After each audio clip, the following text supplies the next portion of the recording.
이번 시간에는 생태계의 구성에 대해 알아보도록 하자. 먼저 생태계라 함은 생물과 환경이 서로 영향을 주고받으며 이룬 하나의 시스템을 생태계라고 한다.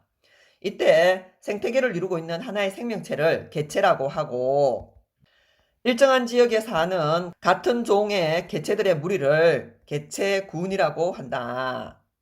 그리고 같은 지역에 사는 여러 개체군의 집단을 군집이라고 하며, 군집과 환경이 만나 생태계를 구성하고 있다. 이 생태계의 종류에는 열대우림, 산림, 초원, 바다, 사막, 갯벌, 연못, 공원, 어항 등 작은 생태계부터 큰 생태계까지 다양하며, 자연적으로 형성된 생태계도 있고 인위적으로 만들어진 생태계도 있다는 사실을 기억하고 다음으로 넘어가자. 이어서 생태계의 구성 요소에 대해 알아보도록 하자. 생태계는 생물적 요소와 비생물적 요소로 구성이 된다.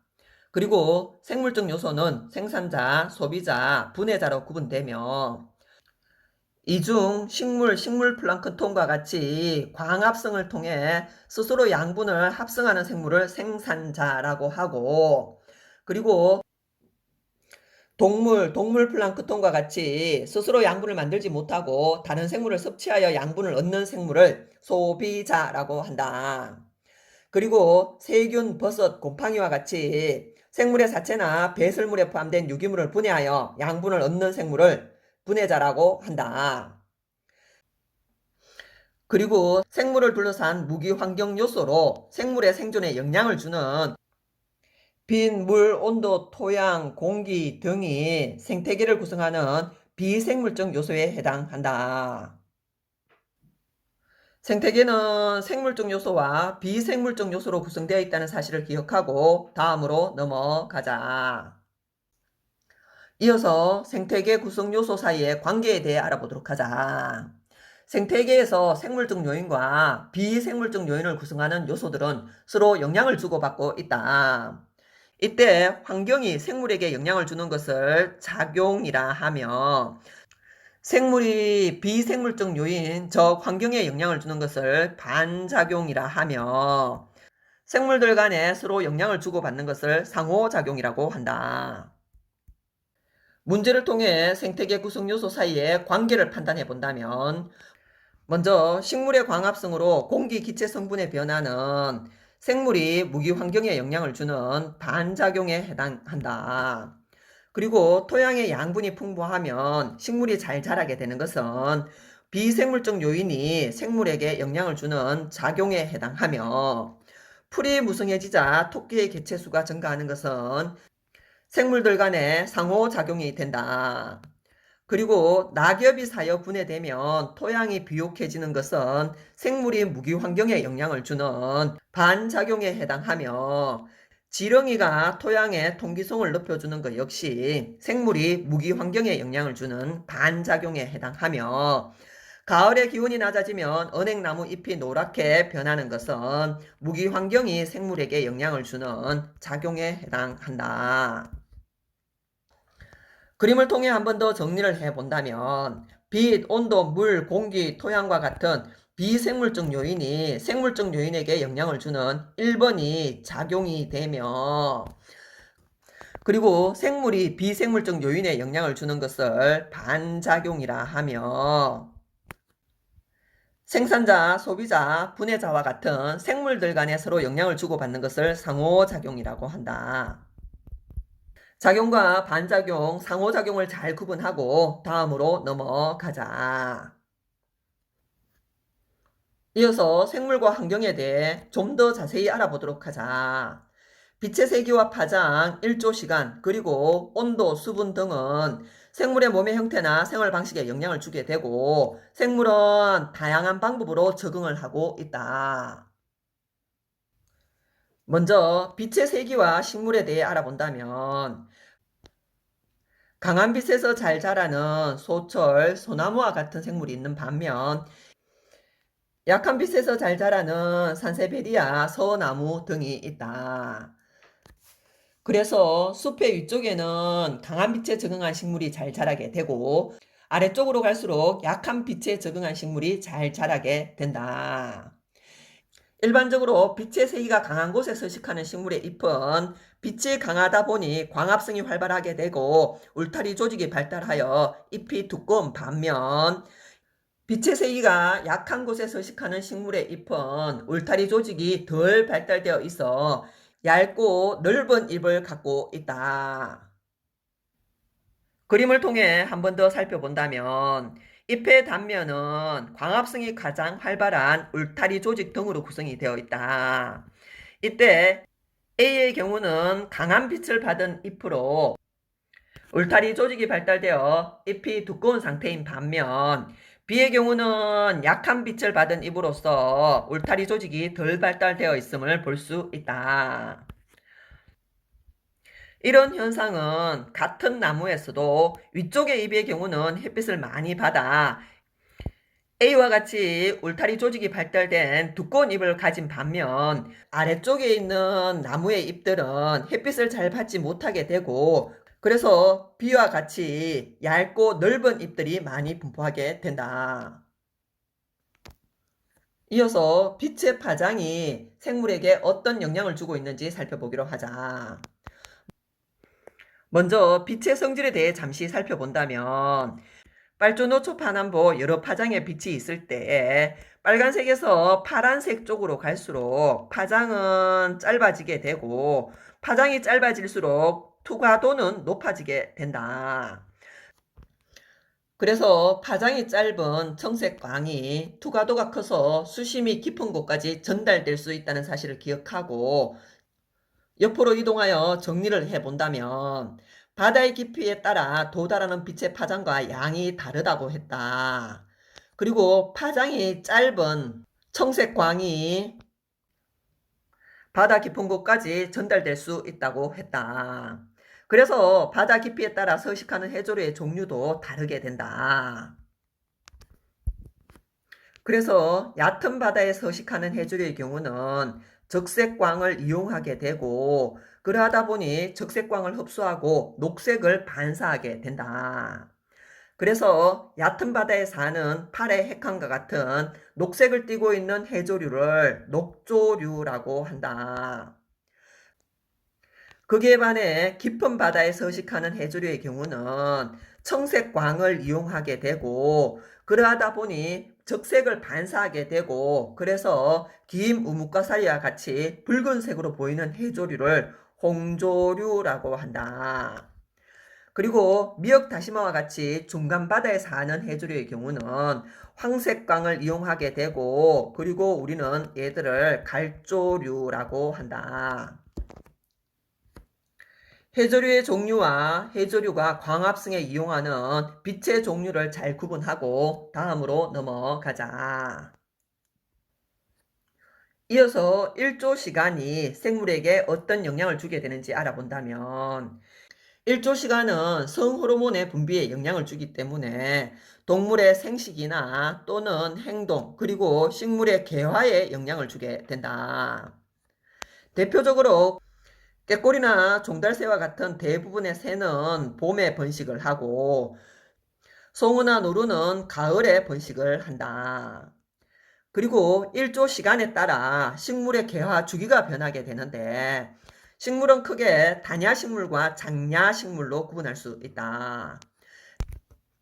단야식물은 다른 말로 장일식물로서 낮이 길고 밤이 짧아지는 봄 또는 초여름에 개화하는 꽃을 의미하고 장야식물의 경우는 단일식물로서 낮이 짧고 밤이 길어지는 가을에 꽃이 피는 식물들을 장야식물이라고 한다.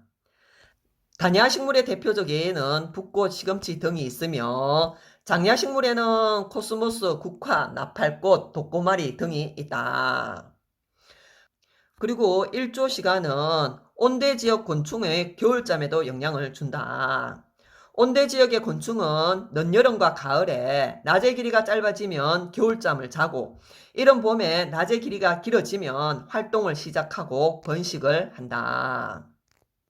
이렇게 1조 시간은 동물의 생식이나 식물의 개화 주기 그리고 온대지역 곤충의 겨울잠에 영향을 준다는 사실을 기억하고 옆으로 이동하여 단야식물과 장야식물의 개화에 대해 한 번 더 정리해 보도록 하자.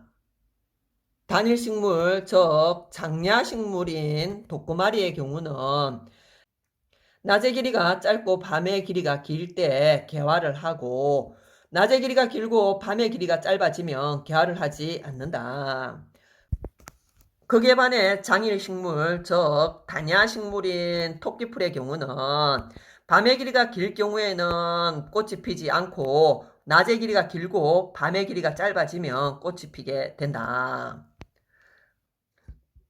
이때 좀 더 깊이 알아본다면 장야식물과 단야식물의 개화에는 연속된 밤의 시간이 중요하다.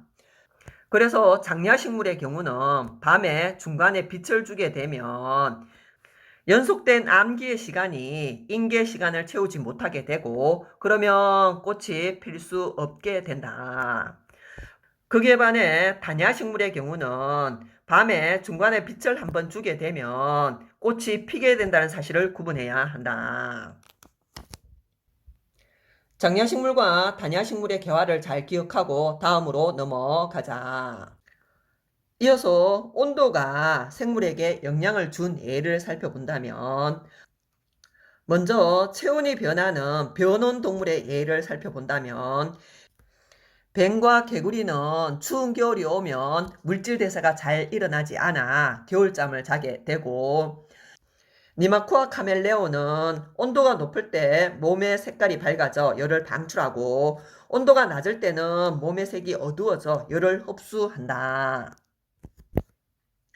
그리고 주변 온도에 관계없이 체온이 일정하게 유지되는 정온 동물이 온도에 적응한 예를 살펴본다면, 먼저 곰, 박쥐, 다람쥐와 같은 포유류는 먹이가 부족한 겨울에 에너지 소모를 줄이려고 겨울잠을 잔다.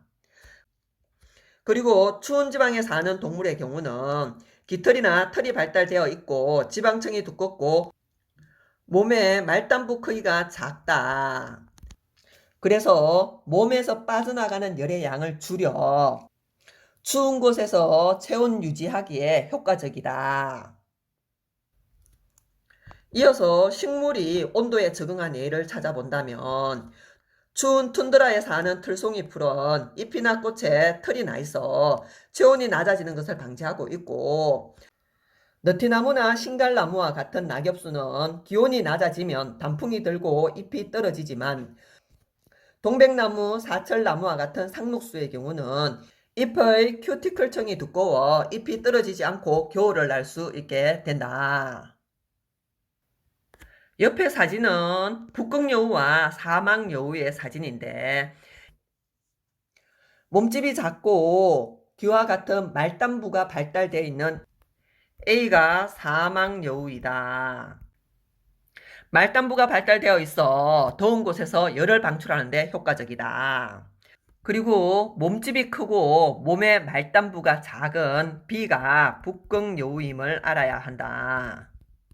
온대 지역의 곤충의 겨울잠은 일조 시간의 영향을 받은 것이고, 거기에 반해 뱀과 개구리의 겨울잠, 그리고 곰, 박쥐, 다람쥐의 겨울잠은 온도의 영향을 받았다는 사실을 기억해야 한다. 그리고 각 생물들이 온도의 영향을 받아 적응한 예를 잘 기억하고 다음으로 넘어가자. 이어서 물이 생물에게 어떤 영향을 주는지 알아본다면, 물은 생물체 내의 체온 유지, 화학 반응의 용매 등 중요한 기능을 담당하고 있다. 그래서 생물은 체내 수분량을 적절하게 유지할 수 있는 능력이 필요하게 된다. 그래서 동물의 경우는 몸의 수분 증발을 방지하기 위해 여러 가지 노력을 하고 있다. 대표적으로 곤충의 몸 표면은 키틴질로 되어 있으며, 키틴질 바깥에는 큐티클층도 있다. 그리고 파충류의 몸 표면은 비늘로 덮여 있으며, 조류와 파충류의 알은 단단한 껍데기로 쌓여 있다. 그리고 동물은 수분 손실을 최소화하기 위해 사막에 사는 낙타는 땀을 잘 흘리지 않으며, 사막에 사는 포유류는 농도가 진한 오줌을 배설하기도 한다. 그리고 식물이 물에 적응한 예를 살펴본다면, 육상식물의 경우는 뿌리, 줄기, 잎이 잘 발달되어 있는 반면 물에 사는 수생식물의 경우는 관다발이나 뿌리가 잘 발달하지 않으며 통기조직이 발달되어 물 위에 떠서 살 수 있다. 그리고 건조한 지역에 사는 근생식물의 경우는 물을 저장하는 저수 조직이 발달하고 선인장과 같은 일부 식물은 잎이 가시로 변해 수분 증발을 막는다는 사실을 기억하고 다음으로 넘어가자. 이어서 생물들이 토양에 적응한 예를 살펴본다면 지렁이와 두더지는 토양의 통기성을 높여 식물과 미생물들이 살아가기 좋은 환경을 만들어주고 미생물은 토양에서 동식물의 사체나 배설물을 분해하여 물질과 에너지가 순환되도록 한다. 그리고 공기를 많이 포함한 토양의 표면에는 공기를 좋아하는 호기성 세균들이 살기 적합하고 그리고 공기를 적게 포함하고 있는 토양의 깊은 곳은 혐기성 세균이 살아가기 적합하다. 그리고 공기가 생물에게 어떤 영향을 주는지 알아본다면 공기 중 산소는 생물의 호흡에 이용이 되고 이산화탄소는 광합성에 이용이 된다. 그리고 공기가 희박한 고산지대에 사는 사람은 평지에 사는 사람보다 적혈구 수가 더 많아 산소를 효율적으로 운반하고 있다. 그리고 나무는 자신을 보호하는 살균 물질을 공기 중으로 분비하여 공기의 성분을 변화시키기도 한다. 이렇게 인간을 포함한 모든 생물은 환경과 상호작용하며 살아간다. 인간도 생태계의 구성원이고 그리고 인간은 생태계의 여러 생물들로부터 다양한 생물 자원을 얻으며 살아가므로 생태계를 보존하는 것은 인간의 생존을 위해서도 중요하다는 사실을 기억하고 이번 강의를 마무리하기로 하자.